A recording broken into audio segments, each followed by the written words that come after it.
কথা বলি বন্ধুরা, পলাশের মৃত্যুর জন্য স্বয়ং পলাশ দায়ী। আমার যতটুকু মনে হয় পলাশের মৃত্যুর জন্য স্বয়ং পলাশ দায়ী। কেন তো বাংলাদেশের পলাশের মৃত্যুর ঘটনা, কি করে পলাশের মৃত্যু হলো আর কেন মৃত্যু হলো, মৃত্যুর কারণ কি, কে ছিল দোষী, সেটা নিয়ে কিছু কথা বলবো। তো তার আগে একটা কথা বলি বন্ধুরা, পলাশের মৃত্যুর জন্য স্বয়ং পলাশ দায়ী। আমার যতটুকু মনে হয় পলাশের মৃত্যুর জন্য স্বয়ং পলাশ দায়ী। কেননা পলাশ একটা দেশের এত বড় একটা অফিসার ছিল, ও কী করে অফিসার হলো সেটা একটা কথা। কেন বলো, সেটা কেন বলছি, সে কী করে অফিসার হলো? সে যদি দেশে নিজের পরিবারেরই দায়িত্ব নিতে পারে না, সে দেশের দায়িত্ব কী করে নিয়েছিল?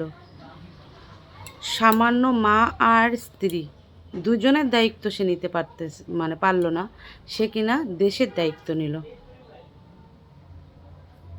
একটা ছেলেকে ভগবান অনেক শক্তি দেয়, মেয়েদের থেকেও বেশি শক্তি দেয় নাকি ছেলেকে, অনেকের কাছে শুনছি। কেউ আবার বলে ছেলেদের থেকে মেয়েদের শক্তি বেশি, কিন্তু ধৈর্য শক্তি কিন্তু ছেলেদেরও কম না। কিন্তু পলাশ কী করলো, নিজের জীবন নিজে দিয়ে দিল মাত্র দুইটা মহিলার জন্য। এক হচ্ছে মা আর দুই হচ্ছে স্ত্রী, দুজনের জন্য তার জীবন শেষ করে দিল। বউ বলছে মায়ের দোষ, মা বলছে বউয়ের দোষ। অ্যাকচুয়ালি আমি বলবো দোষটা ছিল পুরোপুরি পলাশের।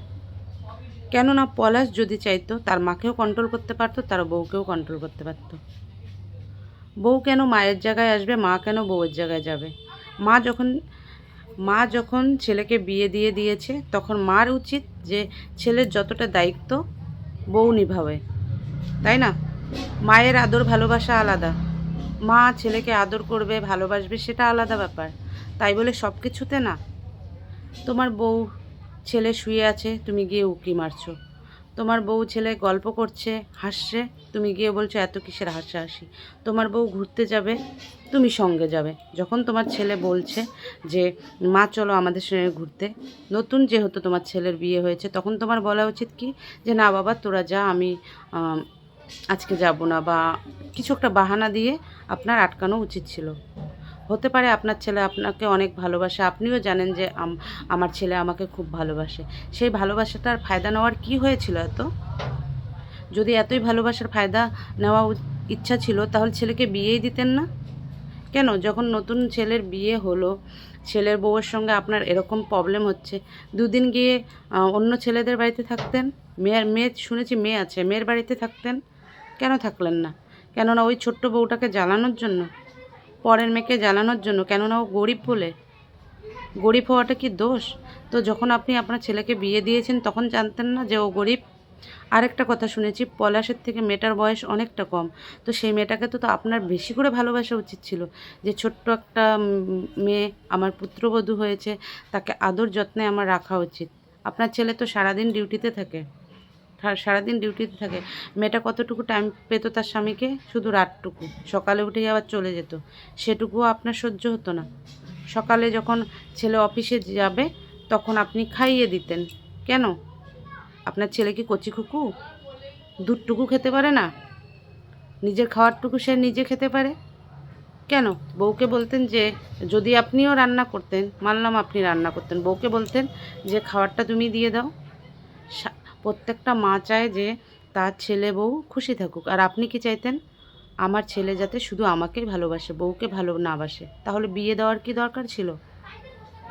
আর একটা কথা, বউ বউ নাকি একটা যদি নতুন গয়না পরতো, সেটাতেও আপনি বলতেন এত গয়না পরার কী আছে, এত সাজগোজের কী আছে, নতুন শাড়ি পরার কী আছে? কেন আপনি পরতেন না? আপনার স্বামী যখন এনে দিত আপনি পরতেন না? তাহলে পলাশের বউ কেন পরবে না? তার কি দোষ? সে গরিব তাই?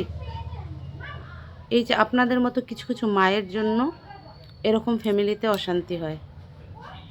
আজকে যদি আপনি ভালো হতেন, আপনি যদি একটু বুঝতেন, ও তো ছোট, যে মেয়েটাকে পুত্রবধূ করে নিয়ে আসেন সে তো ছোট, মাত্র তার জীবনটা শুরু হয়েছিল, আপনি শেষ করে দিলেন।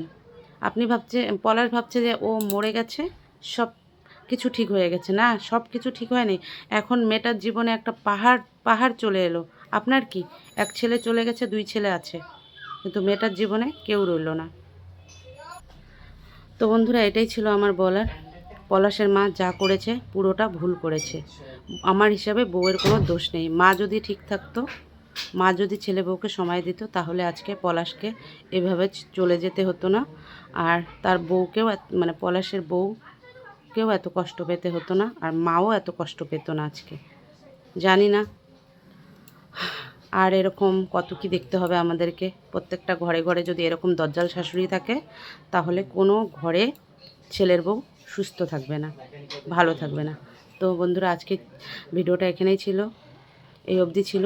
তো যদি কিছু ভুল বলে থাকি, তার জন্য ক্ষমা প্রাপ্তি। টাটা।